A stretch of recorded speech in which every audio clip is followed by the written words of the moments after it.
की हैरान करने वाली कहानी। जब हम बता नहीं रहे आपको कि हम 20 साल के 25-30 साल के जब ऐसे काट। छोटा भाई बना सांप, बड़ा भाई बना इंसान। इस जन्म में हम सांप भोगे, ये आदमी है जो हम काटते हैं। बार बार डस कर किस बात का सांप ले रहा बदला। आते थे कि 2 दिन बाद तुम्हें काट खाएंगे।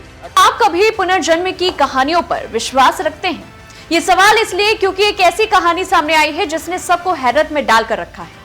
उत्तर प्रदेश के झांसी में यहाँ 2 भाइयों के पुनर्जन्म की कहानी इस वक्त चर्चा का विषय बनी हुई है। 2 भाइयों की आपसी झगड़े के बाद मौत हो गई थी, जिसके बाद दोनों ने दूसरा जन्म लिया। इनमें से एक भाई ने इंसान के रूप में जन्म लिया, जबकि दूसरा भाई सांप बनकर पैदा हुआ। दावा किया जाता है कि अब ये सांप दूसरे भाई को बार बार डस कर जान लेने की कोशिश कर रहा है। ये सांप अब तक 12 बार दूसरे शख्स को डस चुका है। ये कहानी आपको भले ही हैरान कर रही है और हमें भी, लेकिन झांसी के 35 किमी दूर चिरगांव थाना क्षेत्र के कुम्हरा गांव में रहने वाले सीताराम अहरीवार ने ऐसा ही दावा किया है। सीताराम ने बताया कि एक काला नाग उसकी जान का दुश्मन बना हुआ है। वो बार बार उसे डस कर उसकी जान लेना चाहता है। ये 1 या 2 साल में उसे डस लेता है। ये नाग कोई और नहीं बल्कि उसका पूर्व जन्म का भाई है। सीताराम अहरीवार का कहना है कि उसे पहली बार 30 साल की उम्र में सांप ने काटा था। पहले उसे सपना आता है कि एक काला नाग उसे डस लेगा और फिर इसके 1 या 2 दिन बाद सांप सच में उसे डस ही लेता है।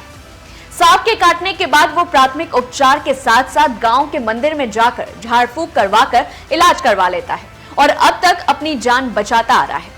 सीताराम का कहना है कि ये सांप कोई और नहीं बल्कि उसका पिछले जन्म वाला भाई है, जो कि छोटा है उससे। पिछले जन्म में इन दिनों भाइयों की कहानी आपसी झगड़े में हत्या हो गई थी, जिसकी वजह से अगले जन्म में भी वो भाई सांप बनकर उसकी जान के पीछे पड़ा है।